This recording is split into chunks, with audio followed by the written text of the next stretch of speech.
yet again, we see that the rules don't apply to leaders. And we keep hearing stories and stories and stories of people that have lectured you and used their position of power to get restrictions implemented,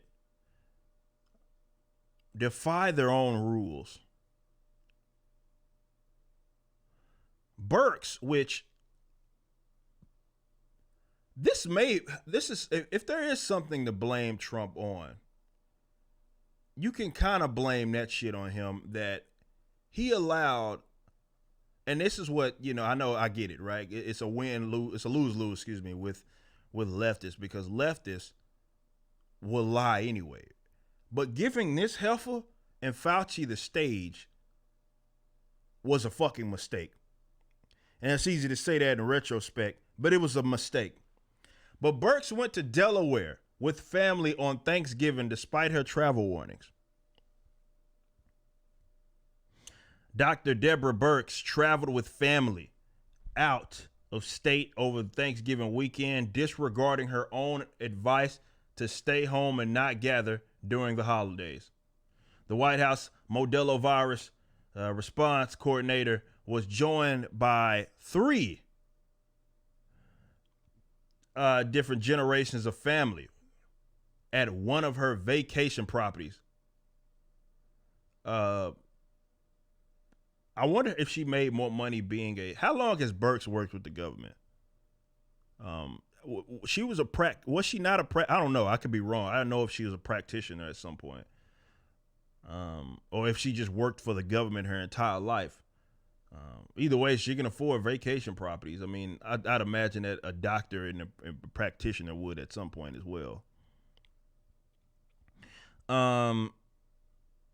Just one day after Thanksgiving holiday, the Associated Press reported the group, which included her husband, Paige, I can't even say, a daughter, son-in-law, and 2 grandchildren were from 2 separate households. Birx, who has a home in Washington, D.C., and another in Potomac, Maryland. God damn. She got houses all over the fucking place.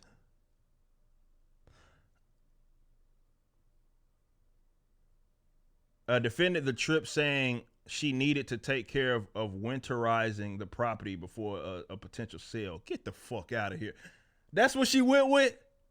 I did not go to Delaware for the purpose of celebrating Thanksgiving, Birx said in a statement. She argued that the members of the trip belonged to her immediate household, though she acknowledged they live in separate homes. So they don't belong to your immediate household if they live in separate homes, Birx. That's the card that she pulled, though. That's interesting. She said, yeah, I was just going to winterize, you know what I'm saying, the property. And they just happened to, you know what I'm saying, come along. Boy, these boys playing with y'all's lives, man, and y'all still letting them get away with it. Y'all still letting them get away with it. We know that the elites don't follow their own rules. She argued that the numbers, blah, blah, blah, says Birx had urged people in the days leading up to the Thanksgiving to keep gatherings to your immediate household. So that's where the,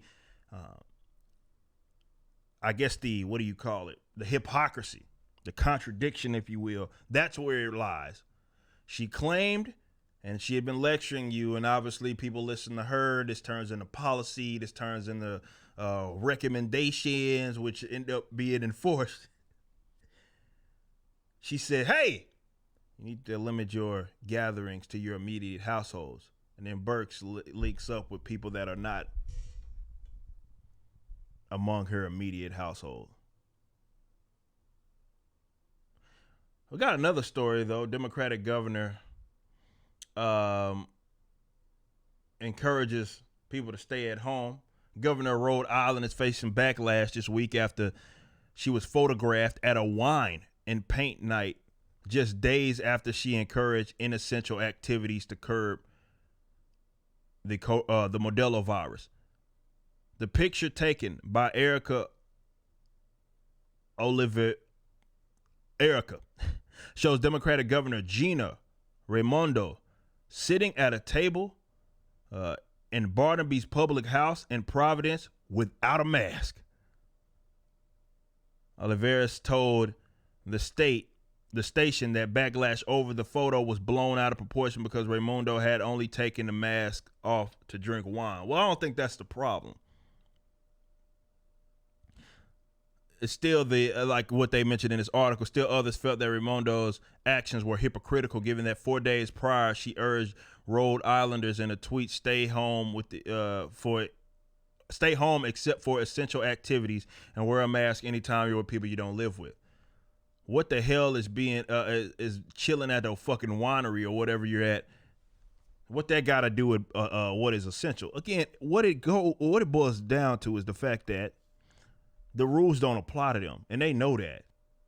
How many more of these stories have to come out? We're talking governors. This is like, I don't know how many governors have been caught in their own or defying their own orders. For the French Laundry, mayors, right? Representatives. How many more of these have to get caught doing what they lecture you, in some cases, made it illegal for you to do? Before folks understand that this shit is a joke to them. See, it's real easy, and I need y'all to understand this, and maybe this will, maybe then you'll kind of get where I'm coming from and where folks like myself come from. When it comes to the elites, educational elites, political elites, entertainment elites, they operate by a different set of rules, and that's not necessarily unique to COVID. But when it comes to COVID, it's easy for them to be like, yeah, I need you to, let's say, shut the fuck down. Don't go do anything. Stop your job. So what, you work? It's not a big deal. Shut your business down, or we're just going to have you operate with these restrictions that you're not even in the stratosphere of the capacity that you were able to operate before. So you're going to be operating at a loss, right? Of course, it's easy for them to tell you that when, one, they know that the exceptions are going to be made for them, and two, they don't give a fuck.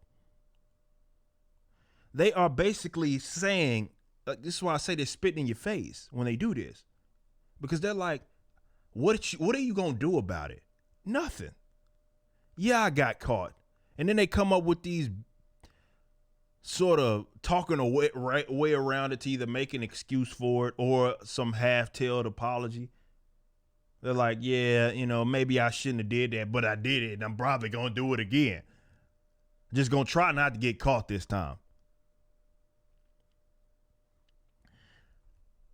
It's easy for them to lecture you that, and this is why political elites, no matter if they do present themselves as caring, they live in a different world, because it's like with gun rights. That's another one where these people that are always protected by way of armed guards in some capacity or paid security or something like that in which they can afford, it's easy for them to say that you don't need a certain type of weapon, or you don't need a certain type of gun, or you don't need the gun at all, because those don't apply to them. They don't live in areas where it's a reality where someone could rob you, or someone could kick your door down, or someone could commit an act of violence. Of course, that's not what you want, but you rather have it and not need it than need it and not happen to have it, as I mentioned in our song called The Great Equalizer by Backwards.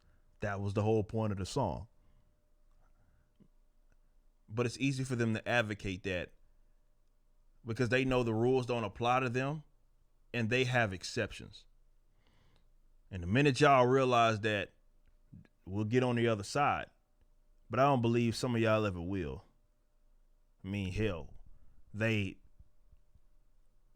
allowed, they bait and switch from flatten the curve to vaccine to no, we don't care. We said that we were going to get you to return to normalcy at some point. Nah. So I don't have much optimism in that regards about you getting it, but I will say this: once you do get it, they'll stop. But they don't care. The rules don't apply to them.